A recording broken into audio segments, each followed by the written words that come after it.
السلام علیکم ورحمۃ اللہ وبرکاتہ۔ ناظرین، میں احتشام نظامی قاسمی آج کی 3 بڑی اہم خبروں سے آپ لوگوں کو آگاہ کرتے ہیں۔ آپ سبھی دیکھنے والوں سے گزارش کریں گے اس ویڈیو کو مکمل دیکھیں۔ دوستو، پہلی خبر ہے میڈیا رپورٹ سے ملی جانکاری کے مطابق سعودی عرب کی حکومت نے حج کے حوالے سے قانون توڑنے والوں کے خلاف کارروائی تیز کر دی ہے۔ مکہ مکرمہ کی حدود میں بغیر اجازت یعنی بغیر پرمٹ داخل ہونے کی کوشش کرنے پر سیکورٹی فورسز نے 6 غیر ملکیوں کو گرفتار کر لیا ہے۔ سعودی سرکاری خبر رساں ایجنسی کے مطابق سعودی عرب میں رہنے والے ایک غیر ملکی نے 5 ایسے لوگوں کو اپنی گاڑی میں مکہ لے جانے اور وہاں ٹھہرانے کی کوشش کی جن کے پاس حج کا قانونی پرمٹ نہیں تھا۔ سیکورٹی اہلکاروں نے تلاشی کے دوران انہیں پکڑ لیا اور اب ان سب پر قانونی مقدمہ چلے گا۔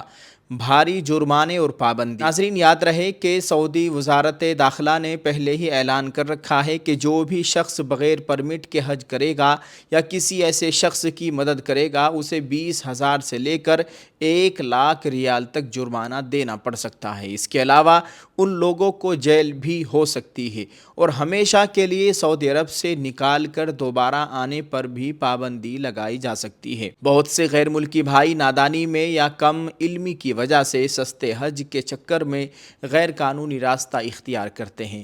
حکومت نے صاف کہہ دیا ہے کہ وزٹ ویزا پر آنے والے لوگ اب مکہ نہیں جا سکتے۔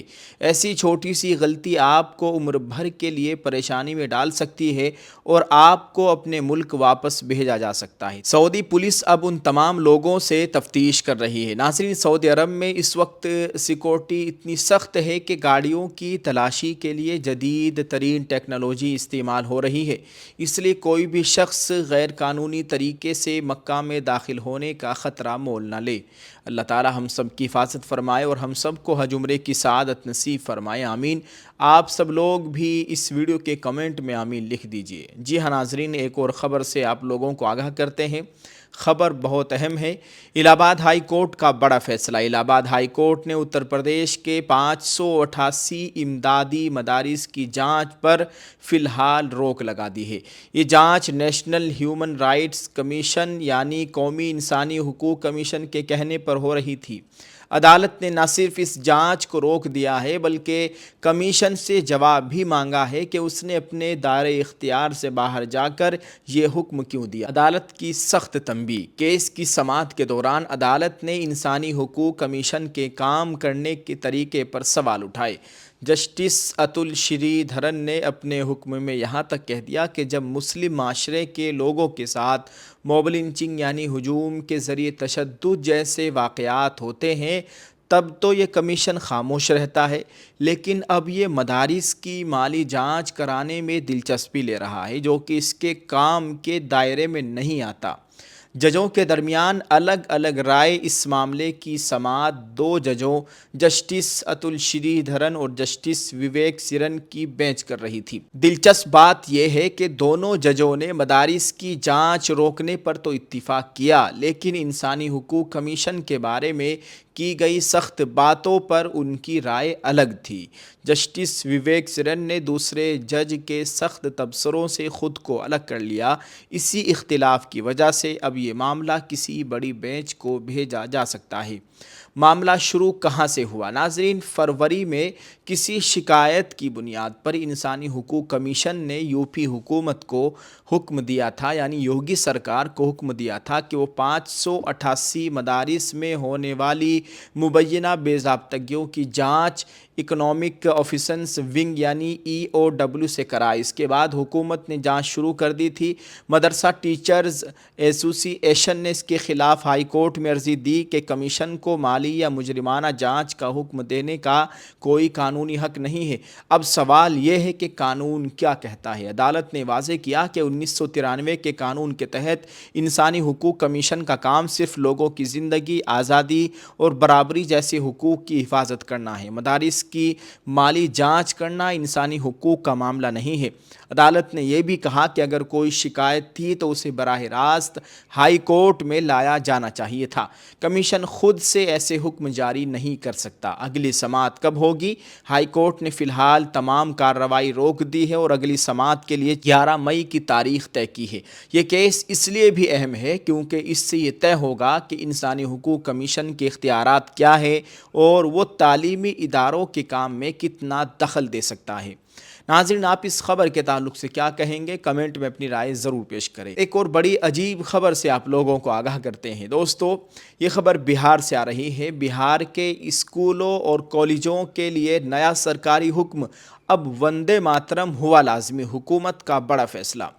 دوستو، آپ کو بتائیں کہ بہار میں بھارتیہ جنتا پارٹی یعنی بی جے پی کا وزیر اعلیٰ یعنی مکھیہ منتری بننے کے بعد ایک بہت بڑا انتظامی فیصلہ سامنے آیا ہے۔ بہار حکومت نے ریاست کے تمام سرکاری تعلیمی اداروں یعنی اسکولوں اور کالجوں کے لیے نیا حکم نامہ جاری کیا ہے۔ اس حکم کے مطابق اب کسی بھی سرکاری پروگرام کا آغاز قومی گیت وندے ماترم سے کرنا ہوگا، جبکہ پروگرام کا اختتام ریاست کے مخصوص گیت میرے بھارت کے کانت ہار پر کیا جائے گا۔ افسران کو سخت ہدایات۔ دوستو، آپ کو بتائیں کہ یہ حکم صرف زبانی نہیں ہے بلکہ باقاعدہ سرکاری طور پر جاری کیا گیا ہے۔ حکومت نے یعنی سمراٹ چودھری کی سرکار نے محکمہ تعلیم کے بڑے افسران، پولیس کے اعلیٰ حکام یعنی ڈی جی پی، تمام کمشنرز اور ضلع مجسٹریٹس یعنی ڈی ایم کو ہدایت دی ہے کہ وہ اس فیصلے پر سختی سے عمل کرائیں۔ بی جے پی کے زیر اقتدار ریاستوں میں یعنی جس راجیوں میں بی جے پی کی سرکار ہے ان میں اس طرح کے فیصلے پہلے بھی دیکھے گئے ہیں اور اب بہار میں بھی اسے نافذ کر دیا گیا ہے۔ اس فیصلے پر سیاست بھی گرم ہو گئی ہے۔ مرکزی وزیر چراغ پاسوان نے اس کا خیر مقدم کرتے ہوئے کہا کہ وندے ماترم کو بھی قومی ترانے جن گن من جتنا ہی احترام ملنا چاہیے اور اسے گاتے وقت سب کو احتراماً کھڑا ہونا چاہیے۔ دوسری طرف اپوزیشن جماعت یعنی آر جے ڈی کے رکن پارلیمنٹ ابھی کشواہا نے اس پر اختلاف ظاہر کیا ہے۔ ان کا کہنا ہے کہ اسکولوں میں پہلے سے ہی کئی طرح کے دعائیہ کلمات اور گیت گائے جاتے رہے ہیں، اس لیے صرف ایک ہی گیت کو سب کے لیے لازمی قرار دینا ضروری نہیں تھا۔ عوام اور سوشل میڈیا کا رد عمل۔ دوستو، اس حکم نامے کے سامنے آنے کے بعد سوشل میڈیا پر بحث چھڑ گئی ہے، جہاں کچھ لوگ اسے حب الوطنی سے جوڑ کر درست قرار دے رہے ہیں، وہیں ایک بڑی تعداد اسے زبردستی تھوپنے والا فیصلہ کہہ کر تنقید کر رہی ہے۔ خاص طور پر مختلف مذاہب اور طبقات کے لوگ اس پر کیا سوچتے ہیں، اس کا ابھی انتظار ہے، کیونکہ ماضی میں بھی ایسے معاملات پر مذہبی اور سماجی بنیادوں پر سوال اٹھتے رہے ہیں۔ اب دیکھنا یہ ہے کہ زمین پر اس فیصلے کو کس طرح لیا جاتا ہے۔ ناظرین، آپ اس تعلق سے کیا کہیں گے؟ ویڈیو کے کمنٹ میں اپنی رائے ضرور پیش کریں، ویڈیو کو شیئر کرتے جائیں۔ دعا ہے اللہ تعالی ہم سب کی حفاظت فرمائے، ہم سب کے ایمان و اعمال کی مکمل حفاظت فرمائے، ہمارے ملک میں امن و امان کی صورتحال قائم فرمائے، آمین۔ السلام علیکم ورحمۃ اللہ وبرکاتہ۔